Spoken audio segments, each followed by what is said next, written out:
दोस्तों रिलायंस पावर की बात करें तो स्टॉक काफ़ी समय तक 11 और रुपीज़ 12 रुपीज़ के आसपास था, लेकिन जब उसके अंदर तेजी बनी तो स्टॉक बहुत ज़बरदस्त दौड़ा। सिर्फ एक महीने में ही स्टॉक 25 तक चला गया, यानी जो आपका इन्वेस्टमेंट था वो डबल हो गया। और इसके पीछे वजह यह थी कि वर्दे पार्टनर्स बहुत सारा इन्वेस्टमेंट करने जा रहे हैं रिलायंस पावर में, और ये सारा मामला सामने निकल कर आया। उसके बाद में जो तेजी बनी, लेकिन जो ऊपर के लेवल से प्रॉफिट बुकिंग शुरू हुई तो आप देख सकते हो कि स्टॉक फिर से बहुत नीचे आ गया है। एक तरह से देखें तो जहां से शुरुआत हुई थी उसके आसपास आ गया है, क्योंकि 25 से ये गिरते हुए 16 पे आ चुका है।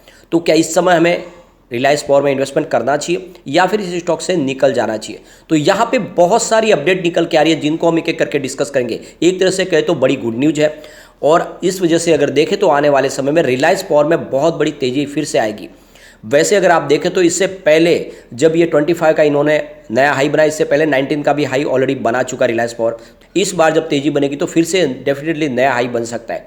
तो बहुत सारी बातें जिनको एक एक करके हम डिस्कस करेंगे।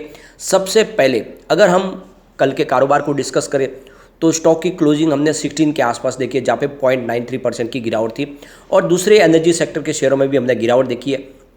अब यहाँ पे इसकी परफॉर्मेंस अगर आप देखें तो 2008 में जब इसका आईपीओ आया था, आईपीओ 500 के आसपास था, लेकिन लिस्टिंग डिस्काउंट में हुई, और उसके बाद में यहाँ पे मैनेजमेंट ने सोचा कि जिस तरह से नाम खराब हो रहा है तो उन्होंने कुछ शेयर बोनस के रूप में दिए, जिससे कि इसकी प्राइस थोड़ी सी कम हो जाए, और वैसा उन्होंने करके लोगों की जो बाइंग प्राइस है उसको नीचे लाए। और उसके बाद में अगर आप देखें तो लेकिन स्टॉक रुका नहीं, लगातार गिरावट का दौर जारी रहेगा। और आप देख सकते हो कि ये स्टॉक जब 2008 में बाजार क्रैश कर गया, उस समय स्टॉक की प्राइस भी बहुत नीचे आई, यानी लगभग 100 रुपीज़ के आसपास स्टॉक आ गया। लेकिन उसके बाद में फिर से थोड़ा सा पॉजिटिव माहौल बनने लगा तो स्टॉक तेज़ी से दौड़ा, और आप देख सकते हो कि 12 जून 2009 को ये फिर से 192 यानी 200 के आसपास चला गया, यानी दुगुना हुआ काफ़ी कम समय में। लेकिन उसके बाद में जो इसमें गिरावट का दौर जारी हुआ तो ये लगातार गिरते ही गया। आप देख सकते हो कि लास्ट 5 जनवरी 2018 में इसकी प्राइस 58 के आसपास थी, लेकिन उसके बाद में गिरावट इसमें रुकी नहीं, लगातार गिरता रहा, और गिरते गिरते आप देख सकते हो कोविड काल में ये 1 रुपीज़ के आसपास आ गया। 27 मार्च 2020 को बहुत नीचे गिरा, और उसके बाद में जब फिर से रिकवरी शुरू हुई तो ये 19 तक गया। उसके बाद में गिरावट हुई, 11 के पास आया, और उसके बाद में फिर से जब दौड़ा तो 25 तक चला गया। अब ये इसका जो प्रदर्शन है काफ़ी शानदार लग रहा है। इस लेवल पे एंट्री आपको करनी चाहिए, क्योंकि यहाँ पे आप देख सकते हो कि एफआई लगातार इन्वेस्टमेंट कर रहे हैं यहाँ पे रिलायंस पावर में पिछले कई दिनों से। आप देख सकते हो ये प्रमोटर की होल्डिंग 24.98% के आसपास है, जिसमें अनिल अंबानी ने अपनी होल्डिंग को बढ़ाया था इससे पहले क्वार्टर में। उसकी पहले तो उनकी होल्डिंग 9% के आसपास ही थी, उन्होंने इन्वेस्टमेंट भी किया और उसकी होल्डिंग को अपना 25% के आसपास वो लेकर आए, और एक ईमानदार पहले वो सोच रहे हैं कि इस कंपनी को आगे बढ़ाया जाए। अगर हम एफआई की बात करें तो दिसंबर 2021 में 4.92% की होल्डिंग थी, जो मार्च में बढ़ के 5.95% हो गई, और जून क्वार्टर में एफआई ने अपनी होल्डिंग को 7.79% तक लेके चले गए। सितंबर में एफआई की होल्डिंग 7.97% तक चली गई। तो आप देख सकते हो कि लगातार पिछले 4 क्वार्टर से हम एफआई की होल्डिंग को बढ़ता हुआ देख रहे हैं। ये एक बहुत बड़ा पॉजिटिव ट्रिगर है। एफआई भरोसा कर रहे हैं अगर रिलायंस पावर पे, तो बिल्कुल रिलायंस पावर में तेजी आएगी। डीआई की बात करें तो उनकी होल्डिंग बिल्कुल अनचेंज है, 3.50% की होल्डिंग है, जो हम 4 क्वार्टर से देख रहे हैं एक जैसी ही है। तो यहाँ पे डीआई ने कोई भी अपनी होल्डिंग में छेड़छाड़ नहीं की है। गवर्नमेंट की भी यहाँ पे होल्डिंग है 0.01% की, जो लगातार बनी हुई है। जनरल पब्लिक की बात करें तो उनकी होल्डिंग आपको कम होती हुई दिखाई देगी। 66.60% की होल्डिंग थी दिसंबर क्वार्टर में, जो फिलहाल घट के 63.56% पर आई है। तो ये शेयर होल्डिंग पैटर्न का इशारा है कि आपको यहाँ पे इन्वेस्टमेंट कर लेना चाहिए। अब यहाँ पे एक बड़ी अपडेट निकल के आ रही है। जिस तरह से आपको पता होगा पिछले दिनों टाटा पावर के ऊपर साइबर अटैक हुआ, और कुछ उनकी जो इंपोर्टेड फाइल थी वो फाइल उन्होंने चुराई और उसको लीक भी किया। ऐसे में अब सरकार ने इसके सोचना शुरू कर दिया कि पावर सेक्टर को, डिस्कॉम को कैसे बचाया जाए साइबर अटैक से। लगातार साइबर अटैक हो सकते हैं, और ऐसे में हो सकता है कि पूरी की पूरी बिजली गुल कर दे, और इसके लिए सरकार ने इसके ऊपर जो अभी नया इलेक्ट्रिसिटी अमेंडमेंट बिल आया उसमें भी प्रावधान रखने शुरू कर दिए। साथ में सरकार इसके लिए कोई और बड़ी राहत भी लाने के बारे में सोच रही है।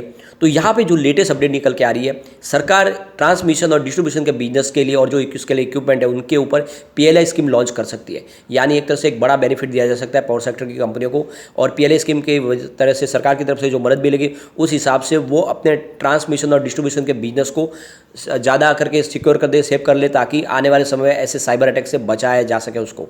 तो सरकार ने एक बड़ा फैसला लिया है कि पीएलआई स्कीम जल्दी ही यहाँ पे लॉन्च हो सकती है, और पीएलआई स्कीम की वजह से आने वाले समय पावर सेक्टर की जो प्रॉब्लम है उसको बचा जा सकता है, साइबर अटैक होने से उसको बचाया जा सकता है। तो एक तरह से बड़ी गुड न्यूज़ है, सरकार पावर सेक्टर को एक बड़ी राहत देने जा रही है।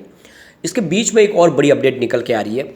जहाँ पे लगातार सरकार कह रही है कि आने वाले 2030 तक 500 गीगावाट का इंस्टॉलेशन करना है ग्रीन एनर्जी के माध्यम से और 50% का योगदान होगा टोटल इलेक्ट्रिसिटी कंजम्पशन में। लेकिन ये रिपोर्ट कह रही है कि ऐसा मुश्किल है, ऐसा मुमकिन नहीं है। इसके पीछे वजह यह है कि कोल डिमांड लगातार बढ़ रही है और जिस तरह से कोल डिमांड बढ़ रही है और जितना कोल का प्रोडक्शन हो रहा है वो अभी मैच नहीं हो रहे हैं। ऐसे में आने वाले समय कोल का प्रोडक्शन और बढ़ाना होगा। तो जिस तरह से ये बातें कही जा रही थी कि आने वाले समय कोल पावर प्लांट की संख्या को घटाया जाएगा, तो ये रिपोर्ट है, ये जो IEA की रिपोर्ट ये कह रही है कि ऐसा अभी फिलहाल नामुमकिन है, क्योंकि जिस तरह से पॉपुलेशन बढ़ रही है इंडिया की और भी ज़्यादा यहाँ पे कोल प्रोडक्शन की जरूरत पड़ेगी, थर्मल पावर प्लांट की जरूरत पड़ेगी। तो ऐसे में सरकार को इनको प्रमोट करना होगा। तो ऐसे में आप समझ सकते हो कि आने वाले 2030 तक तो रिलायंस पावर की गिरावट की कोई संभावना नहीं, बल्कि इसमें और तेजी की संभावना बन रही है, ये रिपोर्ट का कहना है।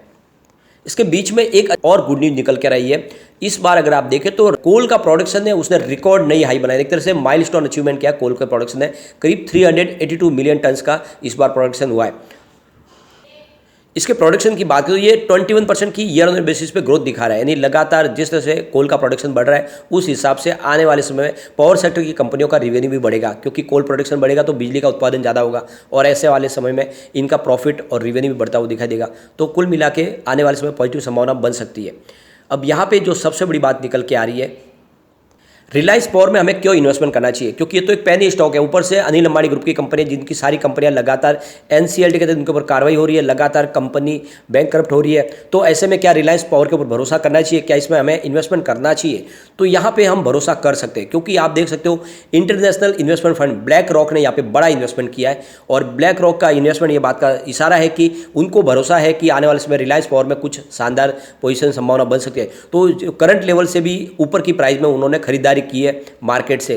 तो यहाँ पे आप देख सकते हो ब्लैक रॉक के जो फंड हाउस है उसने यहाँ पे बड़ी खरीदारी की है और उनकी जो बाइंग प्राइस है वो 16.40 रुपीज़ के आसपास है। तो ये आप देख सकते हो कि बहुत ही बड़ी खरीदारी की है ब्लैक रॉक ने।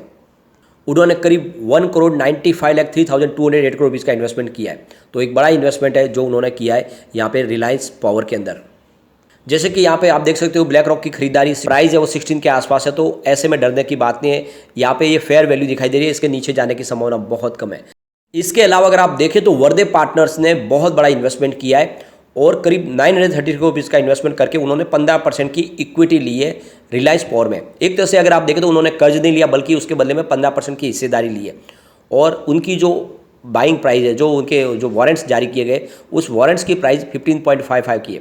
तो इस हिसाब से अगर आप देखें तो अब स्टॉक के फिर से 12 रुपये 13 रुपये के जाने के आसपास जाने की कोई संभावना नहीं, क्योंकि जो वर्दे पार्टनर्स भी 15.5 के आसपास यहाँ पे इन्वेस्टमेंट करें रिलायंस पावर में। इसके अलावा यहाँ पे ब्लैक रॉक जो बड़ा फंड हाउस है उन्होंने यहाँ पे 16.5 के आसपास खरीदारी की है। तो ऐसे में हम समझ सकते हैं कि ये बहुत ही निचली प्राइस है और इस लेवल पे आपको बहुत ज़्यादा खरीदारी कर लेनी चाहिए। आने वाले समय डेफिनेटली यहाँ पे शानदार तेजी बनेगी और ये स्टॉक एक तरह से आने वाले समय आपके निवेश को कई गुना बढ़ा सकता है। सबसे बड़ी बात ये है कि कंपनी ग्रीन एनर्जी के ऊपर भी कामकाज कर रही है, उनके काफ़ी ज़्यादा प्रोजेक्ट है जो ग्रीन एनर्जी में भी चल रहे हैं और ऑर्डर बुक बहुत मजबूत है। भले ही यहाँ पे अनिल अंबानी इस समय काफ़ी ज़्यादा मुसीबत से गुजर रहे हो, लेकिन रिलायंस पावर का कामकाज अच्छा है क्योंकि कंपनी के रेवेन्यू में बढ़ोतरी हो रही है और साथ में सरकार खुद इस पावर सेक्टर को बहुत ज़्यादा प्रमोट कर रही है। ऊपर से PLI स्कीम भी आने वाली है। तो ऐसे में लॉन्ग टर्म का नजरिया लेकर आपको रिलायंस पावर में निवेश करना चाहिए। आने वाले समय ये आपको स्टॉक मालामाल कर सकता है। अगर तेजी का दौर जारी हुआ तो ये स्टॉक आने वाले 5 साल में 500 को भी टच कर सकता है, इसकी ऐसी संभावना है। तो लॉन्ग टर्म का नजरिया लेकर आपको निवेश कर लेना चाहिए। लेकिन फ्रेंड, कोई भी इन्वेस्टमेंट करने से पहले अपने फाइनेंशियल एडवाइजर से बारे में ले ले या अपना खुद का रिसर्च करें, क्योंकि मैंने वीडियो आपके एजुकेशनल पर्पज़ के लिए ही बनाया। वीडियो पसंद आए तो लाइक से जरूर कीजिए और चैनल को सब्सक्राइब कर दीजिए। Thank you friend.